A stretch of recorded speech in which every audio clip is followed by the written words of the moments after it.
So the theme song is again slightly remixed, but I kinda like it. I don't care that I like it because I hate this movie. I really do. And the version I have, even though it doesn't say it, is the unrated version. The theatrical version I've seen once or twice, maybe 3 times. Is again like the first Rob Zombie movie, a lot better than the unrated version. But it's not the one I had to sit through right now, so talk about the unrated version.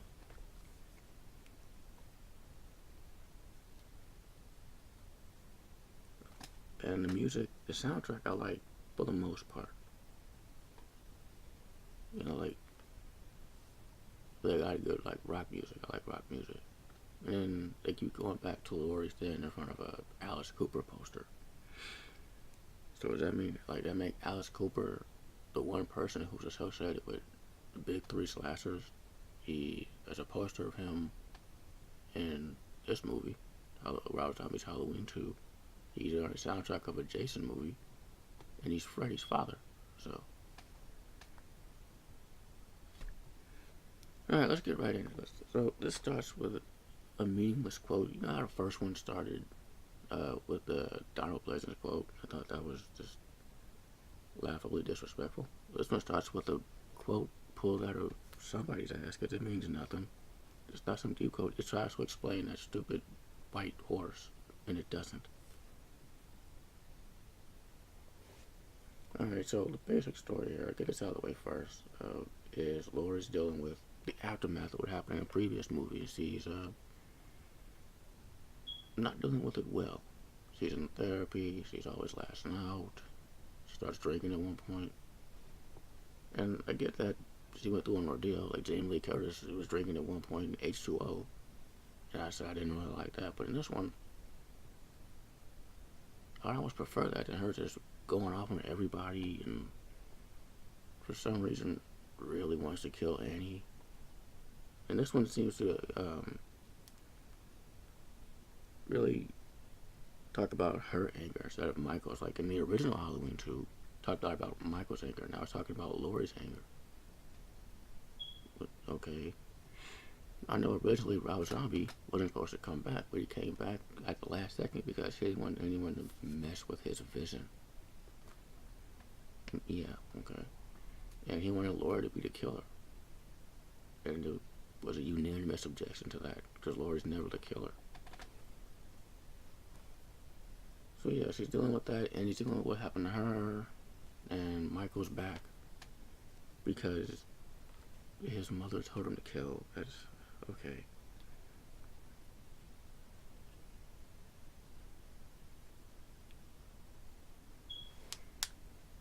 So let's just start with some of the good things I like first, since there's so few. Margot Kidder's in this as Laurie's therapist. That's interesting. Lois Lane is Laurie Strode's therapist. Of course, later on, Dr. Loomis straight compares Michael Myers to Superman. Fuck that.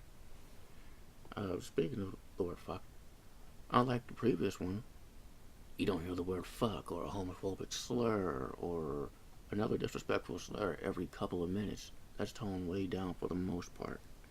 Except when the movie finally starts after the hospital scene, every other word, literally, every other word Laurie says is the word fuck. And it gets a little annoying.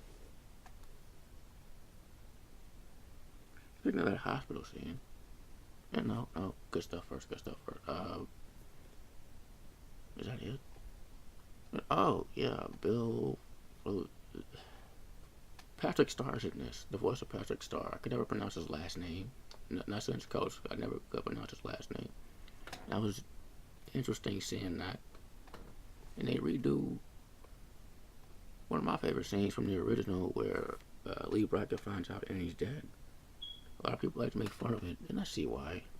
But I like that dude. We found a body. One of them was Annie. I like that guy. He does all of his lines like that. Do it again. I said do it again. This time around, it's a woman telling Lee Brackett, Brad Dourif, that Annie's been killed. That's okay, but I prefer the original. Brad Dourif is the standout in this one. My goodness, like when Annie Brackett is killed, from that point forward, Brad Dourif is just amazing in this movie. He was fine before, but he just steps it up. And I've heard people say it's an Oscar-worthy performance, and if the Oscars actually cared about real horror movies, then yeah.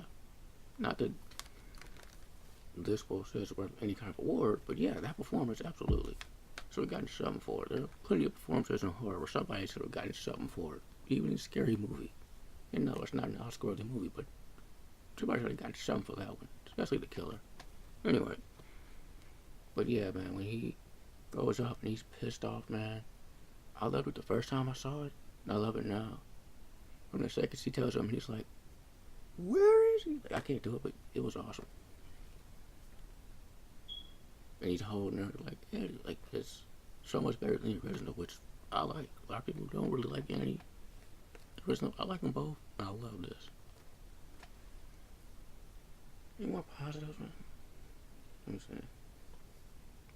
Now the first one has a bunch of people you know of showing up. Weird Al's in this. And when I first found out Weird Al was in it, I'm like, is he gonna meet Michael? Why is Weird Al in this? No, it's on a talk show with Loomis, cracking jokes. Wasted. Can you imagine Weird Al and Michael Myers? Is Michael a positive in this? He's more brutal. But is he a positive? Like, he's fine. Tyler Mann does a great job again. In fact, Michael does 2 choke slams. And that was literally Tyler May's finisher when he was a wrestler, so I don't know if it was an accidental callback, but that was good. At one point, Michael, like, at the very end, like, he can flip a car. I guess that's something wrestlers know how to do, from Big Sky to Big Show to Braun Strowman. Flipping cars. That's what wrestlers do.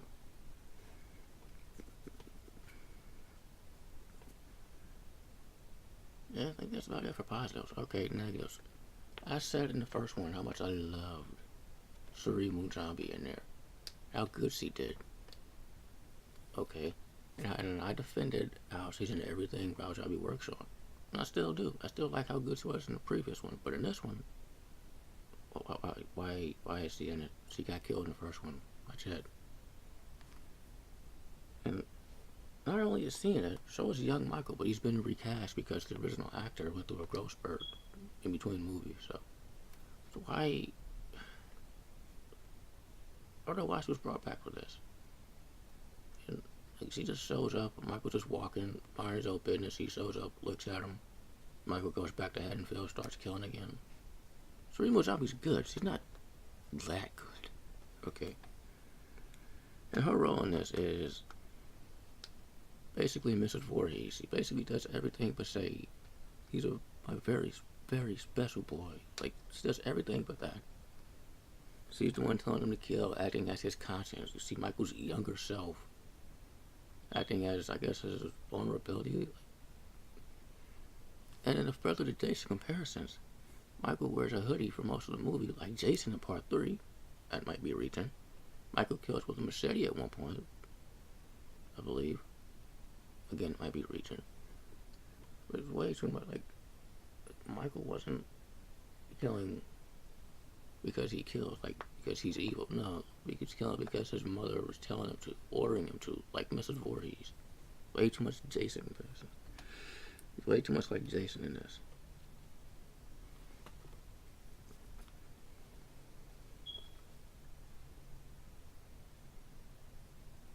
Loomis. I'll get to Loomis. Scout Taylor-Compton. Okay. I loved her in the first one. Was very impressed. Still am. In this one, at least in this version of the movie, she is straight unlikable. Okay. I know in the theatrical version that all that yelling and going off on people and all that is cut. In this one, it's all there. And then it's awful. As I said, I know she's been through an ordeal, but yelling at every single character for no reason. Wanting to kill Annie for, I still don't know why. Why is she so mad at Annie? I don't know. Like, this was a colossal down step from the first movie. Like, she wasn't bad in this, but you just couldn't get behind her. I couldn't get behind her in this. Loomis. Dr. fucking Loomis. I said in the first one that Malcolm McDowell seemed like he didn't really care. But in this one, it's confirmed. He does not care about anyone but himself and being famous. That's not Loomis at all. At this point, Loomis should be going, I told you so. Michael's evil. No, he's more like, I want to be famous. Fuck old Loomis. I'm new Loomis. And that scene right there, if you see the Vegas review of this movie, he does something pretty funny. He puts in Donald Pleasant's picture when Loomis is looking at a picture of himself dressed as Loomis. He's like, that's old Loomis. I'm new Loomis. Oh, that's pretty funny. I think they should have just done that. Just they put in white horses, but no, it would have been even more disrespectful. But yeah, like, and for most of the movie, he's just a complete and total dick for no reason. He just, Donald Pleasant was kind of a dick in part 5, a lot of a dick in part 5, and kind of a dick overall, but not like this. He still wanted to take Michael out any means necessary. It was dedicated to Michael, not his paycheck. And pretty much every character wants to kill Loomis. I'll get to that in a second. But yeah, okay. I'll get to it now, because I talked about it earlier. Brad Dourif wants to kill Loomis, especially after Annie's killed. And he's read the book. And when he has the gun pointing at Loomis, that's another good scene of Brad Dourif. That's another real good one. But anyway, more Loomis stuff later. This whole role was just disrespectful to Donald Pleasant, man. Completely disrespectful. Maybe even more so than Jamie Lee Curtis being killed off in Resurrection. More so than Jamie Lloyd in Part 6, which I'll get to finally talk about. Okay. I'll get to, okay, wait. Moving on. Michael is a killer one now because he kills a bunch of people in the middle of nowhere, and then there's always one scene he's eating after he killed them. So is he eating those people? And does Laurie feel that? Because he starts throwing up when he's eating people. There's more part 4, like in part 4 where Jamie Lloyd is possessed by Michael, but just another one of those, because we don't need that.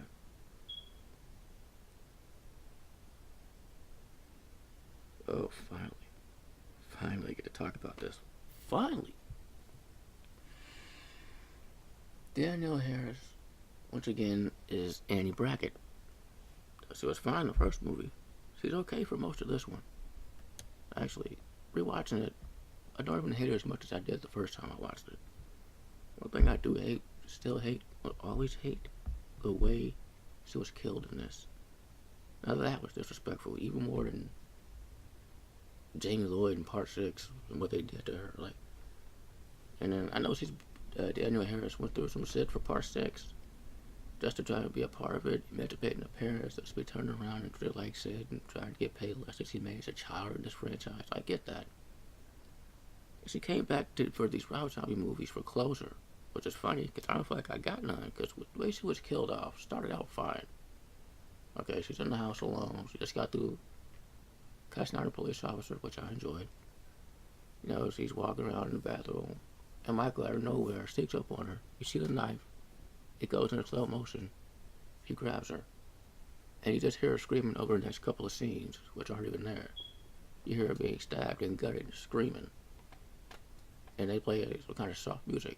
I usually don't like soft music, but it worked this time. And I like that. That would have been fine. Would have stopped there. And you heard that all the way until Lee Brackett got back to the house, till Laurie got back to the house. You kept hearing her being stabbed and gutted. It was great. I see what they were trying to do because we didn't get to see the real Jamie Lloyd get killed in Part 6. It was the other actress that played her. And there's no bad blood. Turns out they were and still are the best of friends, and they were even roommates at that time. So anyway, during Part 6. Anyway, I see what they're trying to do. Give us the epic Jamie Lloyd kill we didn't have before. It started out fine, but then when Laurie Strode when Laurie Strode gets there, Annie Brackett's butt-ass naked and bloody.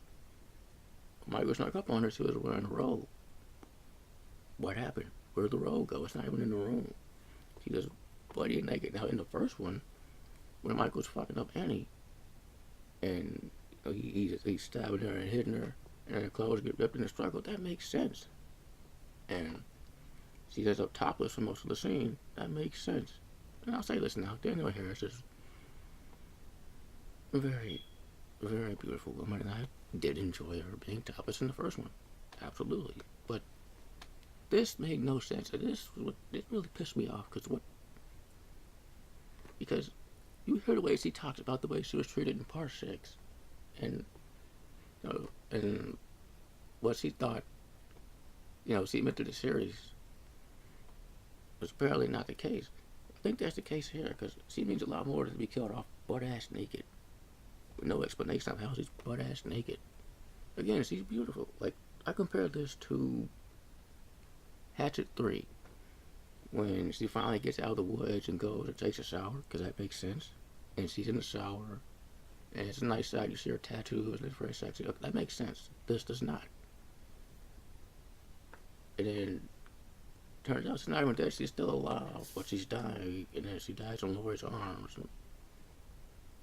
That extra stuff wasn't needed. Like, her being butt-ass naked. Like, this is why I, for the most part, don't like nudity in horror movies. It makes no sense. I don't know.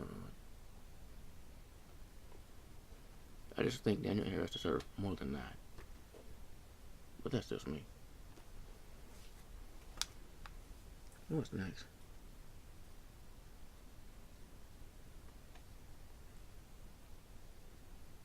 Oh, and after she's killed, butt-ass naked, it then cuts to some home movies video of her where she was Jamie Lloyd. It's her as a little girl to remind you, oh yeah, that's Jamie Lloyd. We know who that is. That's why I'm pissed off. No. No.